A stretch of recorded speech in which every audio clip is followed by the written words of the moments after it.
And we're back with another game of Infinity. This time, again at Rob's house on the desert terrain. Take your time to digest these wonderful photos of the opening scenery, starting of course with the castle that is not going to be used in this game. We're just getting it out for a little bit of a look. You can see that it actually comes apart, and you can go into the catacombs of the castle itself, which I thought was amazing. We did consider playing the game on that piece, but yeah, it wouldn't really have been as practical for Infinity as instead playing on this setup, which we took our time to put together. The idea is that it's sort of like a mining town. There's a little bit of a settlement, and then there's a ridge there with the canyon and the different paths through the cliffs. And a lot of there, the beaten down taxi on the hill, which is quite fun.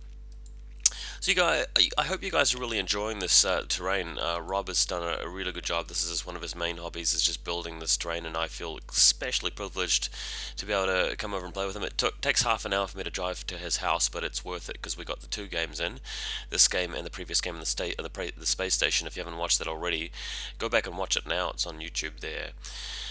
So this time I have won the role for first turn, and I'm running my list with Guijia, the tag, and it's going to be a lot of fun. I've basically decided to put the tag down in the reserve deployment. So we'll get to a photo here where the tag is deployed, and you can see Rob bringing over his iguana with his hand there. Instead of actually using an iguana model, he's using Margariba Guard from Hakislam, and it's not even the legit model. It's actually pieced together with scratch built to look like the art for the Margariba Guard in the N3 book. So that's going to be an iguana, but since I've got first turn, it shouldn't be too hard to kill it, since he's decided to put it way out in the open there behind the crate. Let's go to the next image. You can sort of see that there's a Celestial Guard prone next to the console. Again, like last game, the plan is to go for the console, but you can sort of see his little Magriba iguana in the background there. And another photo forward, the Guijia hanging out very close to the engineer, who may need to repair him if things go really badly. And of course the Guangxi, as always, hanging out in front. Four Guangxi in this list, of course, to power the Guijia. Next photo, it's the first turn, and you can also see forward target as well. I'm supposed to be sabotaging that building. I'm just leaving the card there, much like the previous game. And of course, as usual, the Tiger with a combi rifle showing up.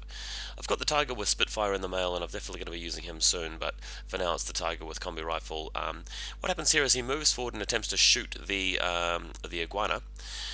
The mobile regarder with HMG on the building is prone, so he's not actually able to draw line of sight. But if you look carefully at the top of the photo, there's a camo marker, which is the intruder sniper. So the plan was to move around partway through this little water tank tower here, without being seen by the sniper. But when I did that and opened fire against the iguana, I was slightly out of the range band. So luckily I won the face-to-face roll anyway, but I was forced to move a little bit further forward so I could get the +3 damage range. But unfortunately that meant that the sniper would be shooting me too. Luckily, however, I did manage to win the face-to-face roll there against the iguana, and knock it down to just the manned the eject mode, where it's just a single heavy infantry trooper with HMG. Now, of course, the any more orders that I spend shooting at that model will be quite deadly, because the sniper will keep firing back at me from obviously the love triangle angle. But now the Guijia can activate, because it is not going to get shot back at by the iguana, only the sniper. So the Guijia can now shoot straight at the sniper because he's revealed himself. On to the next photo. We'll see, this is just an image obviously of the heavy infantry model that he's using to represent the iguana pilot. But now we can get to the photo that I was talking about, where you eventually got the Guijia moving up, so he can actually just fire directly at the building that contains the sniper. And with 4 dice against 1, and in the correct range band, the Guijia is able to put him in the dirt. So that is Guijia first kill. The next image will show the sniper, who's now unconscious, and of course the lay of the land here. The brigadier is prone. There's a little repair bot behind him, a couple of steps down, and of course the heavy infantry, which I have not managed to take out. But the positive thing here, though, is that I can actually open fire against the the guy with the HMG now, because the sniper has been taken care of by the Guija. Another photo, we've got the Guija having moved through this little canyon here, this little overpass, and well, not overpass, this thoroughfare, I should say, and now able to draw line of sight against a Hellcat with combi rifle and destroying him pretty quickly with the heavy machine gun as well. The next photograph will show that I'm moving through with the sensor bot. I'm playing with two combat groups. The first has 10 orders, the second has 5. This is the guy with 5. He easily moves up and then unloads his combi rifle close range into this HMG Iguana pilot and murders him pretty quickly, so that's looking really good. Another photo will show you what has happened at the end of the turn. So the Guija himself has gone into suppression fire mode. The Zanchi lieutenant hiding behind the taxi at the bottom of the photo is in suppression fire. Most other people are prone. The Tiger further over the other side of the battlefield, if you look at the top right, standing in the gantry way on that tower, is suppression fire as well.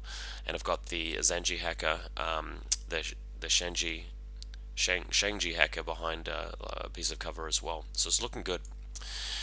Our next photo will show that by the way, if you look at that little black circle with the little piece of metal sticking out of it towards the bottom 6 o'clock position of the photo, that's a flag, but we don't have any objectives that I know of that are actually involving the flag so far.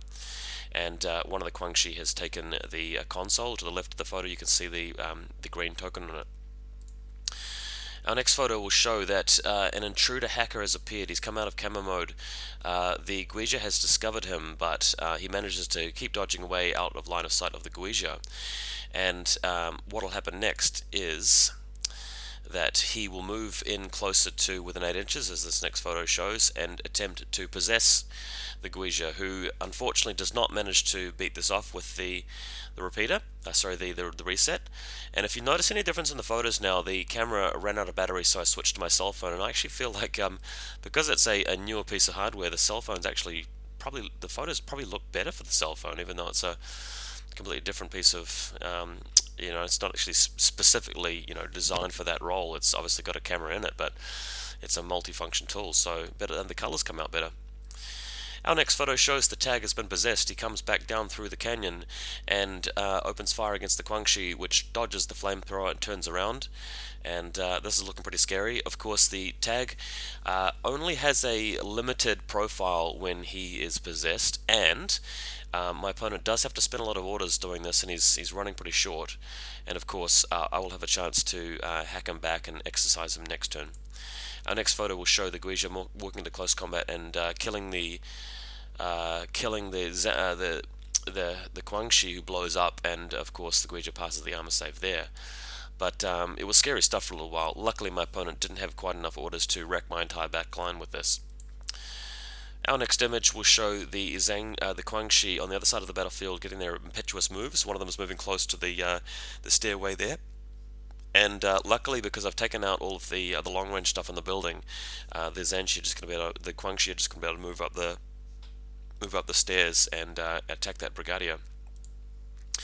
Our next image will show that there's a repeater bot within 8 inches of the Guija, so I will be able to use my Zanchi hacker to exercise them, which is exactly what happens.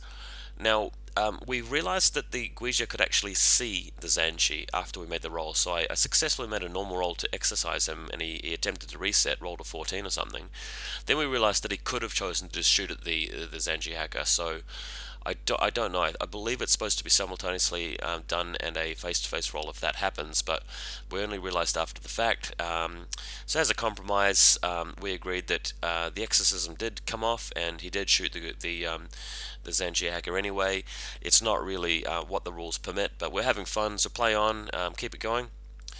Next image, the live Guangxi who dodged the flamethrower now walks around past the Guija and hits the intruder hacker with a chain rifle, just so that I can get back into combat with the Guija without getting hacked, and this was successful, so that's no problem there.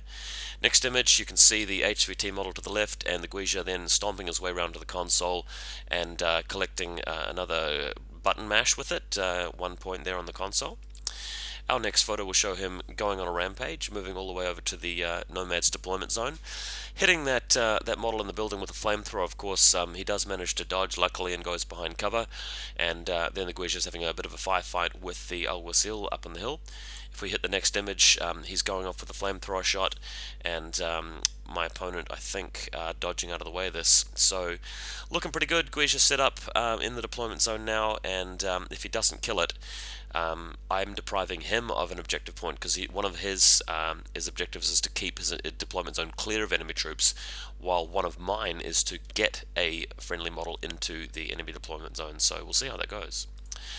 Our next image shows that the Tomcat Doctor does successfully heal up the intruder, who carefully shuffles back.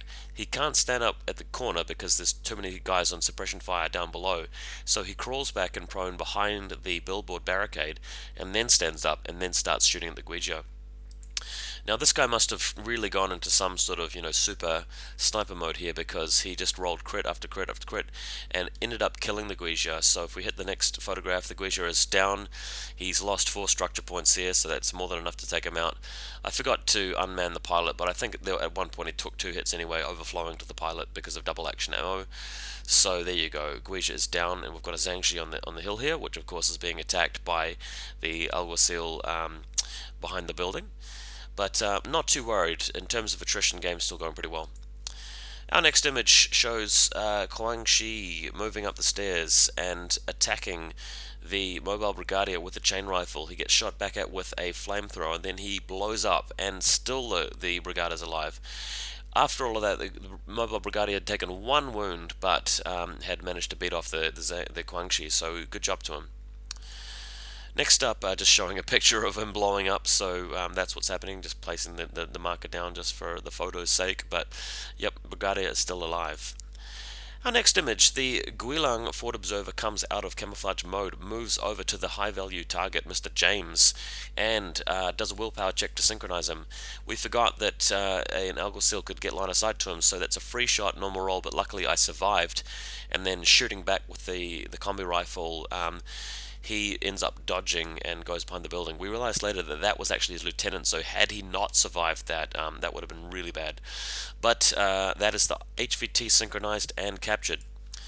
Next image, we've got a Shangji hacker, not a Shangji hacker, Shangji paramedic hanging out here, just slowly moving around, getting into position, and one more Guangxi next to the motorbike there. Feeling pretty good about the side of the table in general. Our next image shows the Doctor moving in position behind the cover, and that looks to be the end of the Yu Jing's turn there. Our next image shows the very confident intruder moving around the corner of the barricade to have a bit of a shootout with the Shangji paramedic. Now, he's already managed to shoot the Doctor, so takes out the Tokusetsu medic. Then moves around and shoots the Shangji and inflicts a wound on him with double action. Armor 4 plus 3 cover, does survive the other hit, and then with his next volley of shots actually loses the face-to-face roll against suppression fire, and again goes unconscious. And with so few orders because of the casualties, that's the end of his turn. Our next image shows the Shangji paramedic running all the way over here with like 4 or 5 orders and camping out behind the building in the deployment zone of the Nomads and going into suppression fire. Their thinking here is that he's basically just going to use his last couple of guys to try and beat me off, and if he doesn't, then I prevent him scoring and I get a point myself, so that's going to look really, really good. The next image shows the engineer getting out here and taking control of the central console. So I've got 3 consoles and the HVT now, so points-wise looking good. And the HVT hiding behind the dumpster there, also the Celestial Guard with grenade launcher doing nothing all game. Alright, next up, the Alguacil comes around here with his combi rifle, shoots at me. I haven't got cover, but I've got suppression fire, and I'm a bit of a tougher, better ballistic skill trooper. Managed to shoot him down and kill him. But if we go to the next image, and I think this is the second to last image, the shot here kills him, very blurry photo, and reduces him to nothing, and that's it.